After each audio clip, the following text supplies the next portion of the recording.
good solid door. That's the kind that hurts my knuckles when I knock on it. Hi there, how you doing? Good. Good. We're with a television show called The Story Trek.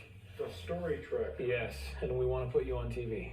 All right, well, what do I have to do to be on TV? You know, that was so easy. Really? We sat down for a chat with Dave Johnston, and he told us all about his fascination with the U.S. military and his dream of flying really fast airplanes for the Air Force.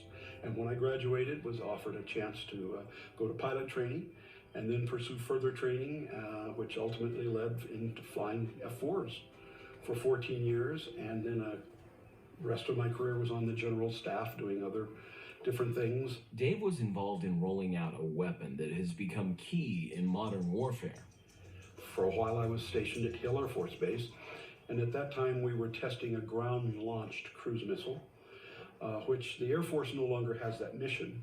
But if you turn the TV on for the Libya raid or any of the Iraq raids, you'll find that there is cruise missiles that do a very effective job. So for part of my tenure in the Air Force, we were testing that missile. Serving in the military enabled one of Dave's great hobbies. During the time that I was active duty, I was often stationed in places in the South that gave me access to courthouses, to records repositories in North Carolina and Virginia, up in Washington, D.C. at NARA and the Library of Congress and the DAR library. So I've been very lucky that I was able to parlay my hobby, which was not golf, but family history, and do that on the side while I was earning a living and raising children. Genealogy is a peaceful hobby, but it started because of his interest in military history. I think it started back in 8th grade when I learned about the generals with my last name that fought in the Civil War. I wanted to know if one of them was my ancestor. For Dave, as with so many others, family history has been full of surprises. And of course, I found out they were not, that my Civil War ancestor was a Southern soldier, but he died in a prisoner of war camp. And that's why that my own grandfather told me that his pa didn't have no pa. It also better helped him understand his own family culture. The brother that died in the Civil War had another brother that came home. And that brother that came home had 12 children by his first wife and 4 more by his second. And 2 of those younger children were still alive when I started my quest. So I went over to a home to interview them like you're doing here, only I had a tape recorder.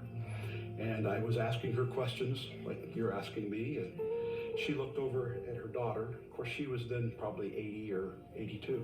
She looked at her daughter and says, "He sure do have that northern talk, don't he?" Prior to the Civil War, Dave's family was quite prominent. One of the youngest sons became the Secretary of State in Mississippi in 1846, 1836. You know, and then all of a sudden you're interested in finding out more about him because you realize that he had land on the Mississippi. And he, in 1860 declared a net worth of $750,000 because of his cotton plantations and the successes that he was having at that point in his life. That's like Bill Gates money back then. Wow. And then to continue to follow him and watch him file bankruptcy after the Civil War and die as a pauper, basically, in an unmarked grave. And then once at an estate auction, Dave learned a rather scary side of family history work. I found the family Bible there. That was about an 1850 family Bible for the Mark Pike family. And my heart fell out from underneath me. And I determined to come back and buy that Bible the next day to return it to the family. Only the bidding got above my pay grade. Really? And I had to say no. And someone else bought the Bible. And so I asked the person if I could get information out of it. And so I'm writing away, trying to longhand, blah, blah, blah. And while this is going on, a white-haired gentleman comes over to me. He says, "Oh, this is a family Bible." I go, "Yeah." "It's been sold." He says, "No." He says, "I don't think you understand." He says, "I'm the administrator of the estate, and this Bible's not for sale." And a few minutes later, he went over and, took care of it with his auctioneer and so forth.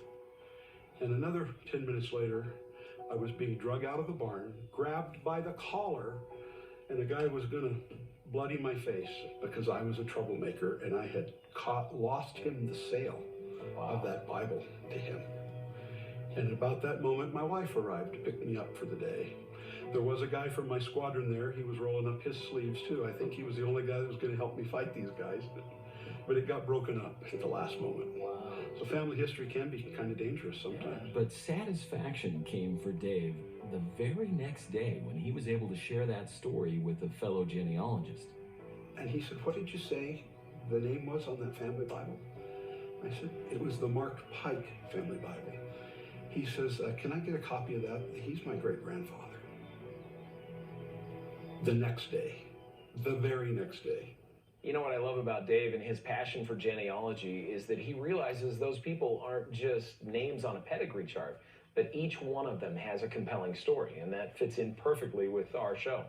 And as a matter of fact, we need another story, so we've gone across the valley. You can still see Kennecott Copper Mine behind me, but we're in a town called Draper, and we're going to go into town and get somebody to tell us where to go.